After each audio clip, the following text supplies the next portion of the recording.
Hello আমার ভালোবাসার বন্ধুরা, কেমন আছো সবাই? আশা করি সকলেই ভালো আছো। আমি তোমাদের প্রিয় চুমকি আপু আবারও চলে আসলাম নতুন একটি গল্প নিয়ে। গল্পটি শেষ পর্যন্ত শুনলে তোমাদের দাঁড়িয়ে যাবে। আমার নাম কৌশিক, বয়স 29 বছর, ইঞ্জিনিয়ার, একটি ম্যানকেট কোম্পানিতে কর্মরত। আমার প্রধান দুর্বলতা হচ্ছে বিবাহিত মহিলারা। তার মানে এই নয় যে আমার অবিবাহিত মেয়েদের ভালো লাগে না, কিন্তু ভালো বৌদি দেখলে আমি আর ঠিক থাকতে পারি না। আমাদের পাশের বাড়ির বৌদির নাম সোনালি, বয়স 34, এক ছেলে ক্লাস 3-তে পড়ে। সোনালি বৌদির বর তমালদা একটা ঘড়ি কোম্পানির এরিয়া ম্যানেজার। সোনালি অপ্সরা সুন্দরী না হলেও ওর চোখ দুটো অসাধারণ। যেরকম চোখ এর মধ্যে ডুবে যাওয়া যায় কিন্তু তল পাওয়া যায় না। আমার সাথে বৌদির খুব বেশি আলাপ ছিল না, ওই টুকটাক দেখা হলে কথাবার্তা, এই আর কি। আমি অনেক দিন ধরেই আমার বাড়ির ছাদ বা বাড়ির জানলা দিয়ে উকি ঝুঁকি মারতাম যদি বৌদিকে একটু অগোছালো ভাবে দেখা যায়, কিন্তু সেই গুডে বালি। বৌদি বাড়িতে সব সময় ফুল স্লিভ হাউস কোট পরে থাকে, তাই সেরকম কোনো সুযোগ পাওয়া যেত না। আর তমালদার সাথে ভালো সম্পর্ক হওয়ার দরুন নিজে যেচে পরে খুব বেশি এগোতেও পারলাম না। একদিন সকালে অফিস যাবার জন্যে রেডি হচ্ছি, সেই সময় মা এসে বলল, তোকে বলতে ভুলে গেছি, আজকে আধার কার্ডের জন্য যেতে হবে সকাল 9টা থেকে বিকেল 5টার মধ্যে। তোর একটু দেরি করে অফিস গেলে হয় না? আমি বললাম, না, আজকে সকালে একটা মিটিং আছে, তুমি তো আমাকে আগে থেকে বলবে। যাই হোক, একটা কাজ করো, তোমরা গিয়ে করে এসো, আমি দুপুরের পর ফিরে আসার চেষ্টা করছি। মনটা বিগড়ে গেল। আজকে শর্মিষ্ঠাদির সাথে অফিসের পর এক কিনতে যাবার কথা ছিল। শর্মিষ্ঠাদির একটা খুব প্রবলেম করছে, তাই এক্সচেঞ্জ করবে। শর্মিষ্ঠাদি আমার টিম এর সিনিয়র মেম্বার। বর টেক্সাসে গেছে 3 মাস হল। বয়স 36, বেশ ভালোই। ছেলে পুলে নেই এখনো। যেহেতু অফিস কলিগ, তাই সাবধানে এগোতে হচ্ছে। হালকা ফ্ল্যাট আর এদিক ওদিক অ্যাক্সিডেন্টাল ছোঁয়া অবধি এগিয়েছে ব্যাপারটা। অফিস পৌঁছালাম তখন 9:30।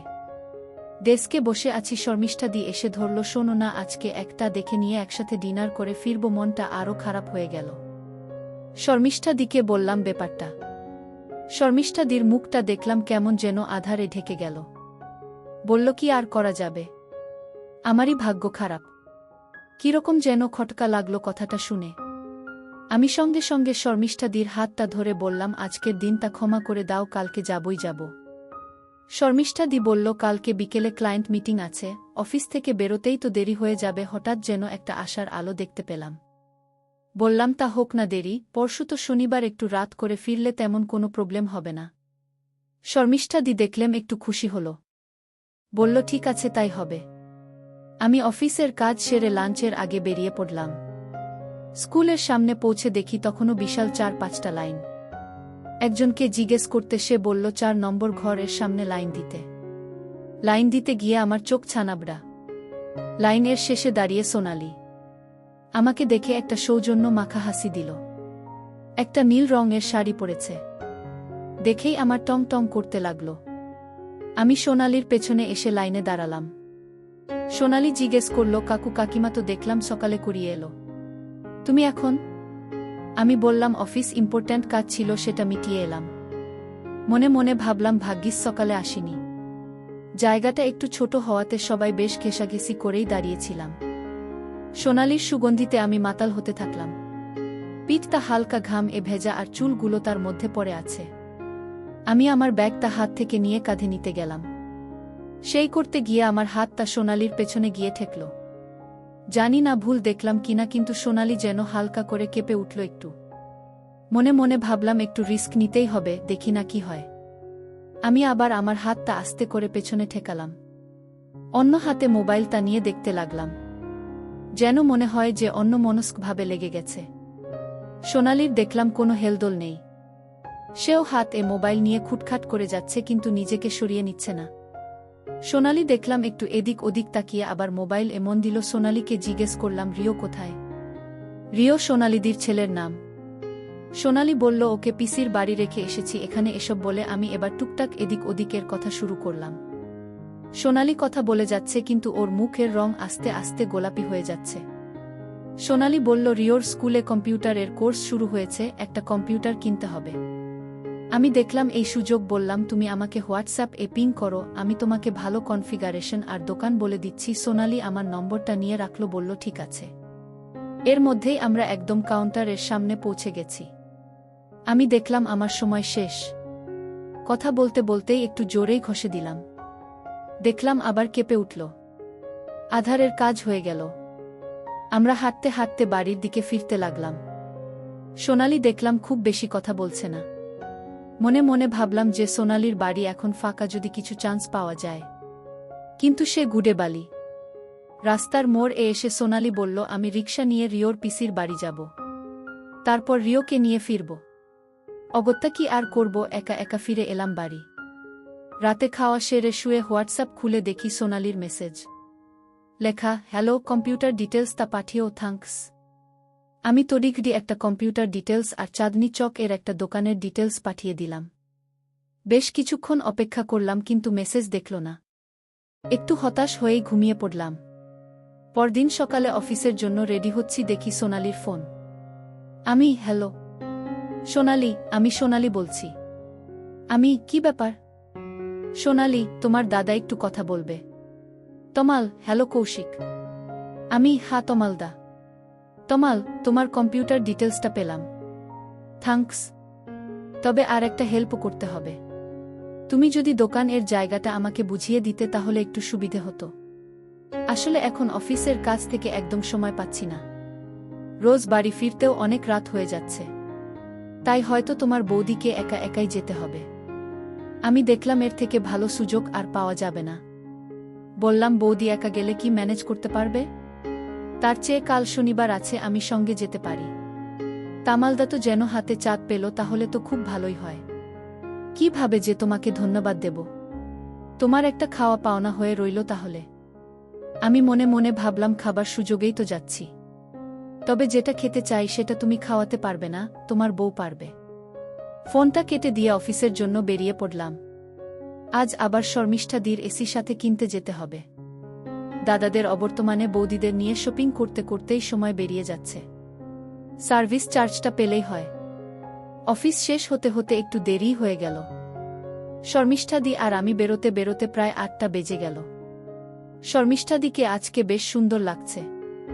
শর্মিষ্ঠাদি নিজেই ড্রাইভ করে। বেশ জোরের সাথেই চালিয়ে আমরা দোকানে পৌঁছে গেলাম 8:30টার মধ্যে। এসি কেনা হলো? বলল রবিবার গিয়ে ইনস্টল করে দেবে। দোকান থেকে বেরিয়ে শর্মিষ্ঠাদি বলল, চলো এবারে কোথাও গিয়ে ডিনারটা সারা যাক।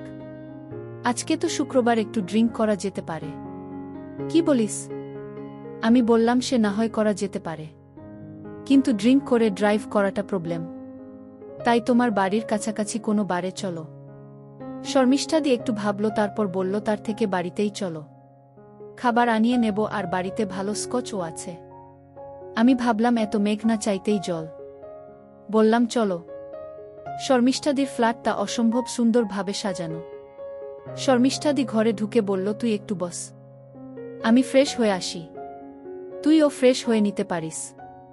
আমি বললাম, না, আমি ঠিক আছি, তুমি ফ্রেশ হয়ে নাও। শর্মিষ্ঠাদি ভেতরের ঘরে চলে গেল, আর আমি ফ্ল্যাটটা ঘুরে ঘুরে দেখতে লাগলাম। এর মধ্যে খাবারও চলে এলো।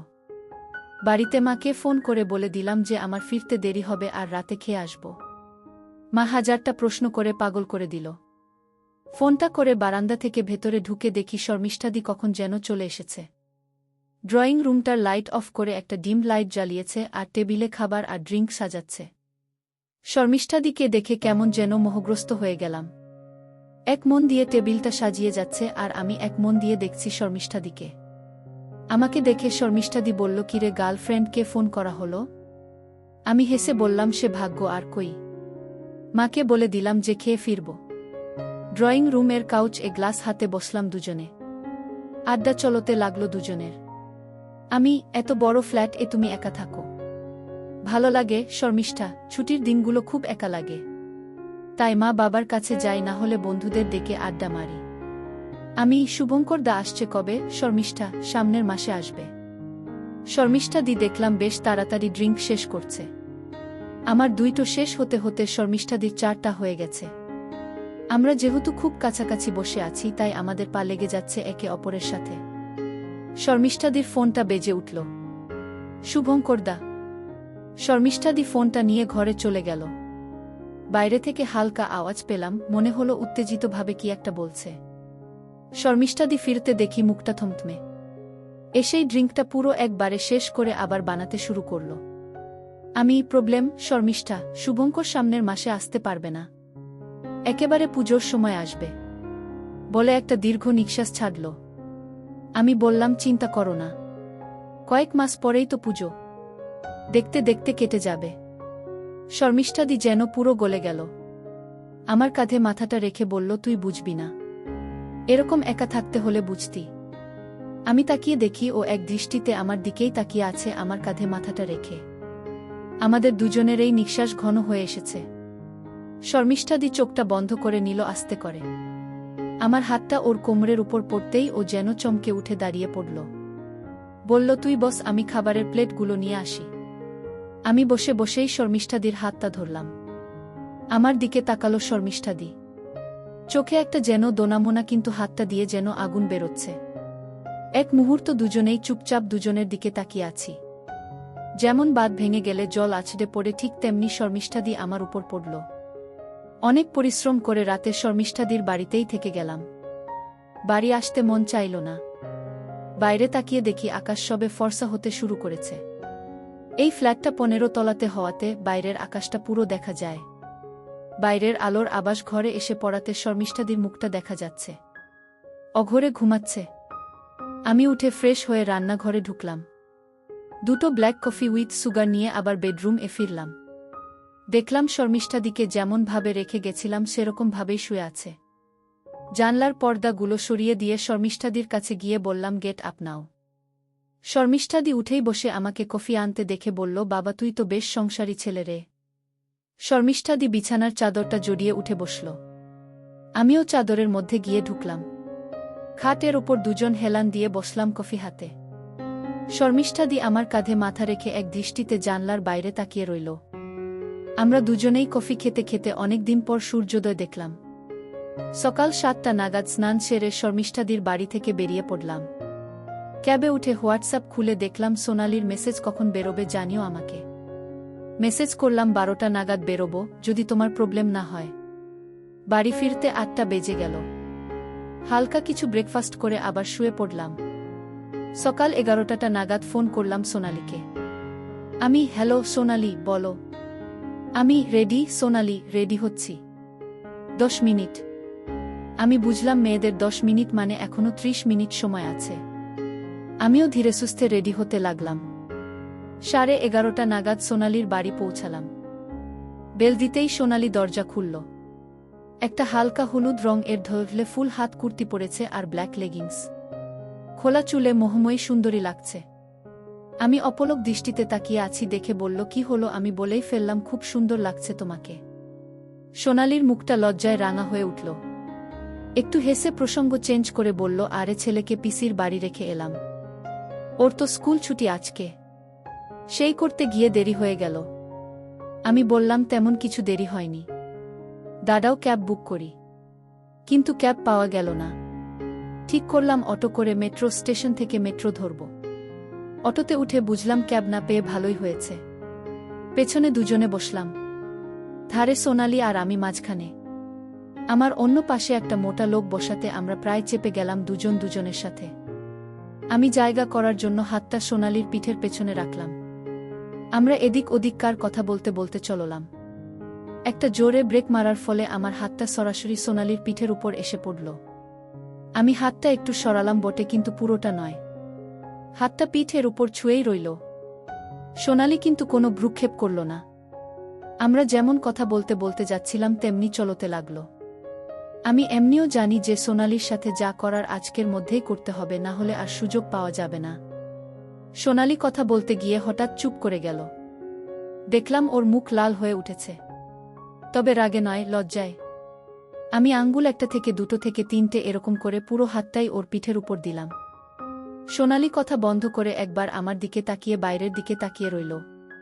আমার মনে হলো একটা সম্মতি নেওয়াটা প্রয়োজন। জিজ্ঞেস করলাম, তোমার বসতে অসুবিধে হচ্ছে না তো? না না, ঠিক আছে। ব্যাস, আর ভেবে লাভ নেই। আমি হাতটা আস্তে আস্তে কাঁধ বেয়ে নামাতে থাকলাম। এর বেশি আর যাওয়া সম্ভব নয়, না হলে অন্য লোকের নজরে পড়ে যাবে। এরকম চলতে চলতেই আমাদের অটো মেট্রো স্টেশন চলে এলো। সোনালি বেশি কথা বলছিল না।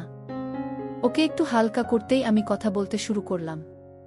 আমি অনেকদিন পর মেট্রোতে উঠব। সোনালি, কেন? তুমি অফিস যায় কি করে তাহলে? আমার অফিস তো সল্টলেকে। ওখানে মেট্রো তৈরি হচ্ছে, কিন্তু চালু হতে হতে আমি রিটায়ার করে যাব। সোনালি হেসে উঠল। আমি বললাম, বেশ ভিড় হবে মনে হচ্ছে, তোমার অসুবিধে নেই তো? আমরা কিন্তু ট্যাক্সি নিতেও পারি। সোনালি বলল, না না, ফেরার সময় বরং ট্যাক্সিতে ফিরব। মনে মনে ভাবলাম আমিও তো তাই চাই। উঠে পড়লাম একটা এসি মেট্রোতে। মোটামুটি ফাঁকা, কিন্তু বসার জায়গা নেই। আমি উল্টো দিকের দরজার দিকে সোনালিকে নিয়ে দাঁড়ালাম। এদিকের দরজাটা পার্ক স্ট্রিট ছাড়া আর খুলবে না, তাই দাঁড়ানো যাবে ভালো করে। সোনালিকে দরজার দিকেই পিঠ করিয়ে দাঁড় করিয়ে আমি ওর মুখোমুখি দাঁড়ালাম। পরের স্টেশনেই প্রচণ্ড ভিড় শুরু হলো। আমি প্রায় সোনালির উপর পরেই যাচ্ছিলাম। সোনালি আমার কাঁধটা ধরে দাঁড়ালো আর আমি সোনালির কোমরটা। সোনালি একবার আমার দিকে তাকাচ্ছে আর একবার এদিক ওদিক লোকজনদের দেখছে, কিন্তু যা ভিড় তাতে কারোর আমাদেরকে লক্ষ্য করার কথা নয়। সোনালিও বুঝল বোধ সেটা। ও দেখলাম আমার জামাটা খামচে ধরে আমাকে একটু সামনে টানল, যেন আমার এক হাত কোমরে আর এক হাত ওর থাই এর উপরে উঠছি। সোনালির চোখে যেন একটা প্রশ্ন ফুটে উঠল, যেন বুঝতে চাইছে আমি কি করতে চাই। এই শুধু একটা হাসি, মাথা হালকা নাড়িয়ে যেন পারমিশন চাইলাম আরও এগোবার। সোনালি বুঝল। ও একটু হেসে মাথাটা অন্যদিকে ঘুরিয়ে রাখল। আমাদের স্টেশন এসে গেল। আমরা স্টেশন থেকে বেরিয়ে কম্পিউটার দোকানে গিয়ে কেনাকাটি করলাম। দোকানে বলল 1 ঘন্টা টাইম লাগবে অ্যাসেম্বলি করতে। এটা আমার জানা ছিল, তাই সোনালিকে বললাম, চলো আমরা লাঞ্চটা সেরে নিই। একটা ভালো রেস্টুরেন্টে লাঞ্চ সেরে আমরা আবার দোকানে ফিরলাম। আমি রেস্টুরেন্টের বিল দিতে গেলে সোনালি বলল, মোটেই না, ওটা আমি দেব। এমনিতেও তোমার ছুটির দিনে তোমাকে দিয়ে খাটিয়ে মারছি, অন্তত খাওয়াতে তো দাও আমাকে। আমি এত অল্পতে সারলে তো হবে না। সোনালি, তাহলে আমি বাড়িতে ডেকে এনে খাওয়াতে হবে? সোনালি, আছে তাই হবে। তুমি কি খেতে ভালোবাসো? আমি ওর মাথা থেকে পা অবধি একবার দেখে নিয়ে বললাম, সব কিছুই। তুমি যা যা খাওয়াবে। সোনালি, ঠিক আছে, সব খেতে হবে, কিন্তু কিছু বাদ দিলে চলবে না। কবে খাবে? যবে তুমি ডাকবে। যখন তুমি ডাকবে। আমরা এরপর দোকানে গিয়ে কম্পিউটার নিয়ে একটা ট্যাক্সি ধরলাম। ট্যাক্সিতে বেশি কিছু করা সম্ভব হলো না, কারণ ট্যাক্সিওয়ালা মাঝে মাঝেই পেছন ফিরে কথা বলছিল। ওই টুকটাক ঘষাঘষি করতে করতে বাড়ি ফিরলাম। সোনালিকে বললাম, চলো একেবারে কম্পিউটারটা ইনস্টল করেই দেব আজকে। কম্পিউটার নিয়ে সোনালির বাড়ির ভেতরে ঢুকলাম। বাড়িতে ঢুকে সোনালি বলল, বসো একটু চা করি। আমি বললাম, না না, তার দরকার নেই। কিন্তু সোনালি শুনল না। রান্নাঘরে চলে গেল সোজা। আমিও পেছন পেছন ঢুকলাম রান্নাঘরে। দেখি সোনালি চা বসানোর তোড়জোড় করছে, আমার দিকে পেছন করে দাঁড়িয়ে। আমি সোনালির পেছনে গিয়ে দাঁড়ালাম। সোনালি কেমন যেন কাঠ হয়ে দাঁড়িয়ে গেল। আমি আস্তে আস্তে ওর ঘাড়ের কাছে আমার মুখটা নিয়ে গেলাম। বললাম, চা খেতে ইচ্ছে করছে না, অন্য কিছু খেতে ইচ্ছে করছে। সোনালি কোনো উত্তর দিল না। আমার দিকে ফিরে আমাকে ছাড়ানোর চেষ্টা করতে করতে বলতে লাগলো, এটা কি হচ্ছে? এরকম করো না প্লিজ। কিন্তু ওর বাধা দেওয়াটা অতটা জোরালো মনে হলো না আমার। সোনালি ইচ্ছে করলেই আমার হাত ছাড়িয়ে চলে যেতে পারত, কিন্তু যাচ্ছে না। খালি মাথা নেড়ে বারণ করছে। এতে আমার সাহস আরও বেড়ে গেল। একটু পর বলল, কিন্তু এটা তো ঠিক নয়। আমি বললাম, তাহলে চলে যাব আমি। সোনালি কিছু বলল না, শুধু চোখটা নামিয়ে নিল। সেদিন 3 বার সোনালিকে কাজ করে দিলাম। সোনালির বাড়ি থেকে যখন বেরোলাম তখন প্রায় 6:30 বাজে। পরদিন অফিস গিয়ে দেখি ঘুরতে যাওয়ার প্ল্যান চলছে। সামনের শুক্রবার অফিস ছুটি, তাই উইকেন্ড মিলিয়ে 3 দিন ছুটি পাওয়া যাবে। সবাই মিলে ঠিক হলো যে মন্দারমণি যাওয়া হবে। ঠিক হলো যে ধর্মতলা থেকে এসি বাসে যাওয়া হবে। বেশ বড় একটা দল হলো আমাদের। অনেকে ফ্যামিলি নিয়েও যাবে। মনে মনে বেশ খুশি হলাম আমি। শর্মিষ্ঠা দিত থাকবেই, তার সাথে অনেক মহিলা থাকবে আমাদের অফিসের। যারা ফ্যামিলি নিয়ে যাবে তাদের জন্য পার্সোনাল রুম ঠিক করা হলো, আর ব্যাচেলরদের জন্য একটা রুমে দুজন করে থাকার ব্যবস্থা করা হলো। আমি সৌভিকের সাথে রুম শেয়ার করে নিলাম। এমনিতেও সৌভিক কঠিন জিনিস, পানি খেলে ওর খুব একটা হুঁশ থাকে না। তার মধ্যে সৌভিক আমাদের অফিসের পিয়ালির সাথে প্রেম করে। পিয়ালিও যাচ্ছে আমাদের সাথে। লাঞ্চের সময় শর্মিষ্ঠাদিকে ধরলাম। শর্মিষ্ঠাদি মুচকি হেসে বলল, তুই তো আমার সাথেই রুম নিতে পারতিস। আমি তোমার সাথে থাকবো বলেই তো সৌভিকের সাথে রুমটা নিলাম। শর্মিষ্ঠাদি, মানে আমি তোমাকে অত ভাবতে হবে না। তুমি শুধু পিয়ালির সাথে রুমটা নিয়ে নাও, বাকি ওখানে গিয়ে ব্যবস্থা হয়ে যাবে। শুক্রবার সকাল সকাল বেরিয়ে পড়লাম। ধর্মতলাতে সবাই মিট করলাম আমরা সকাল 6টা। শর্মিষ্ঠাদিকে দেখলাম জিন্স আর টপ পরে দারুণ লাগছে, কিন্তু আমার চোখ আটকে গেল অন্য একজনকে দেখে। টপ আর পালাজো পরা একজন, সঙ্গে একটা 5 বছরের ছেলে। দেখে বোঝাই যাচ্ছে না যে ওর এত বড় ছেলে থাকতে পারে। আমাদের বস সুদীপ্তদার বউ তিয়াশা। শুনে অবাক হয়ে গেলাম আমি। সুদীপ্তদার বয়স 40-এর উপর হবেই। আমাদের আলাপ করিয়ে দিল সুদীপ্তদা। হ্যান্ডশেক করার সময় তিয়াশার হাতের ছোঁয়া পেয়েই চিনচিন করে উঠল। আমাদের দলে মোটামুটি দেখলাম 10-12 জন মহিলা, 3-4 জন অবিবাহিত, আর বাকি সবাই এসেছে ফ্যামিলি নিয়ে। আমি শর্মিষ্ঠাদির সাথে সাথেই রইলাম। বাসে উঠে একসাথেই বসলাম আমি আর শর্মিষ্ঠাদি। শর্মিষ্ঠাদি জানলার ধারে আর আমি আইল সাইডে। আমার পাশের সারিতেই সুদীপ্তদা তার ফ্যামিলি নিয়ে বসেছে। সুদীপ্তদা ছেলেকে নিয়ে জানলার ধারে, আর এই পাশে আমার দিকে তিয়াশা। বাস ছেড়ে দিল। কিছুক্ষণ পরে প্রায় সবাই মোটামুটি ঢুলতে লাগল। একে এসি বাস, তার মধ্যে সবাইকেই সকালে উঠে আসতে হয়েছে। শর্মিষ্ঠাদি আমার পাশে হেডফোনে গান শুনছে চোখ বন্ধ করে। আমি বললাম, কি শুনছ? শর্মিষ্ঠাদি একটা হেডফোন আমার কানে দিল। দুজনে গান শুনতে শুনতে যেতে লাগলাম। শর্মিষ্ঠাদি আমার হাতের আঙ্গুল নিয়ে খেলতে লাগল। এই সুন্দর সকালে ওর ছোঁয়া খুব ভালো লাগছিল।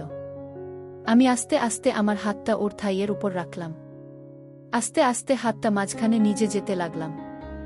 শর্মিষ্ঠাদি চোখ বড় বড় করে কপট রাগ দেখালো, কিন্তু আমার হাত সরিয়েও দিল না।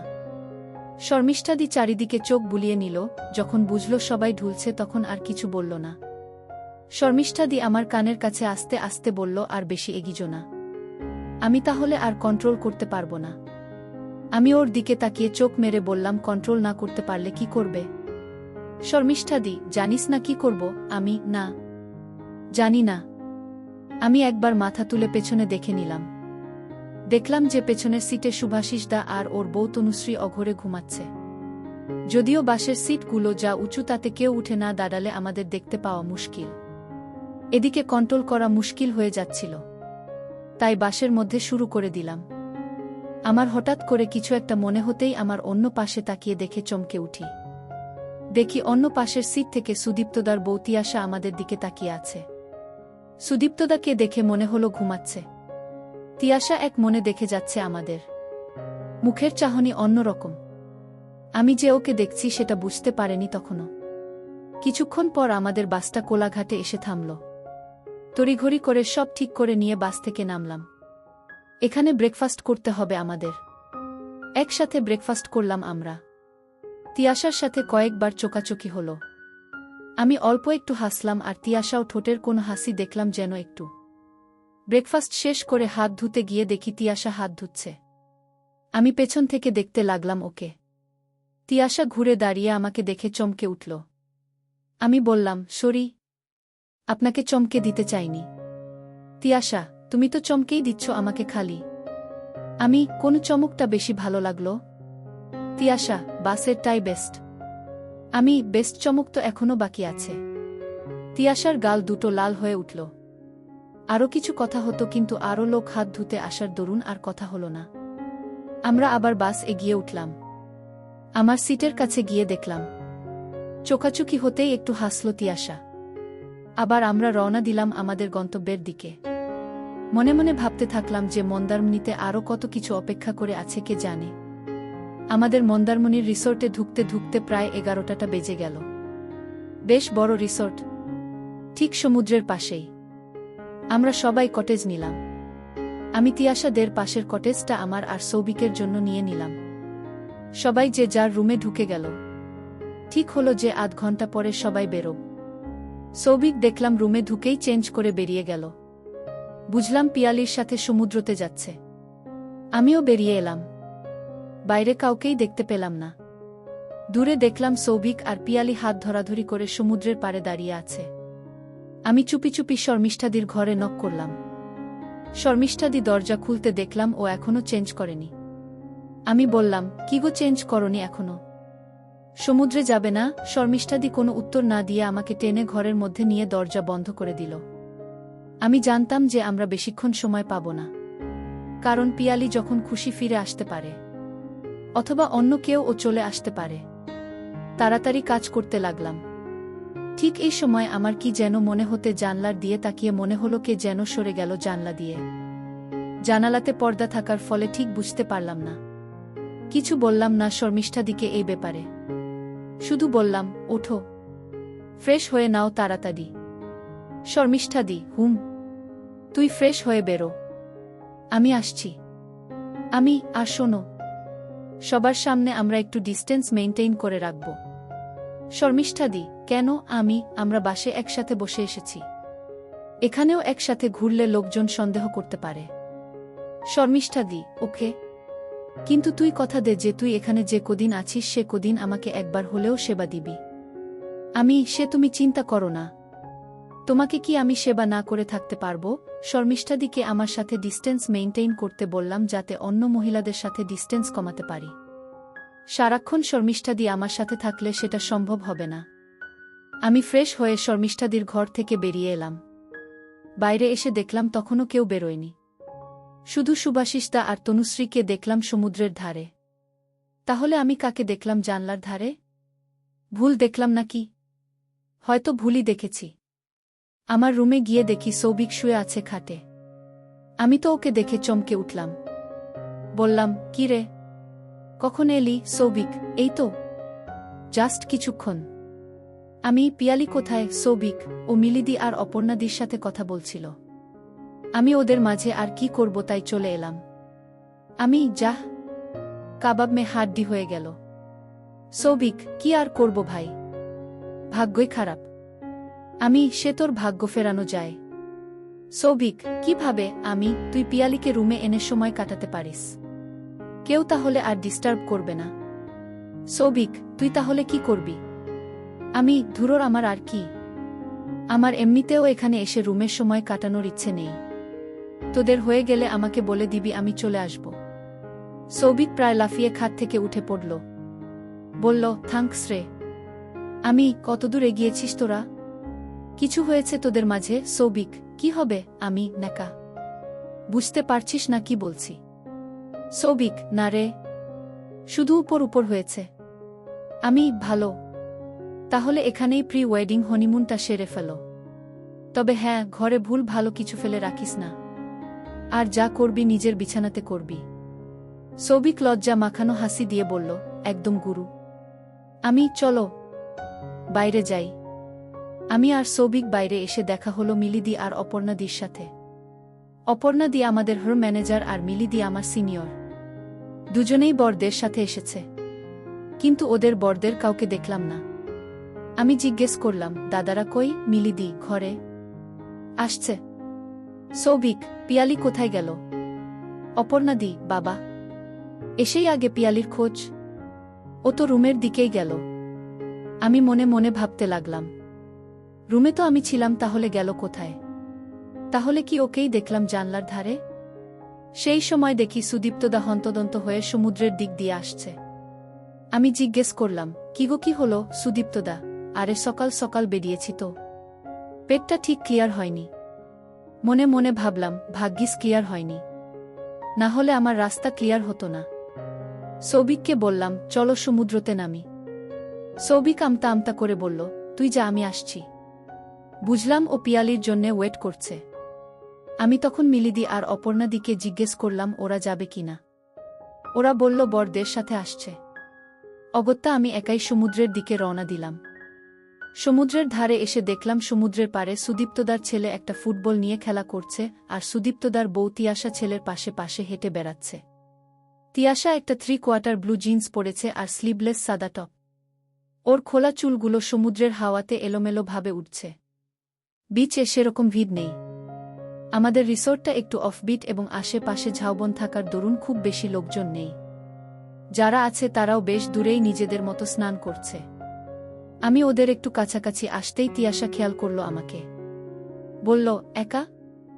আর সব কোথায়? আসছে সবাই। আর আমি তো একাই। তিয়াশা, সে তো দেখলাম। কি দেখলেন? তিয়াশার মুখটা একটু রাঙা হয়ে উঠল। আমার কথার কোনো উত্তর দিল না। ওর খোলা চুল ওর মুখের উপর এসে এসে পড়ছে আর ও হাত দিয়ে চুল ঠিক করছে। আমি উপায় ভাবতে থাকলাম।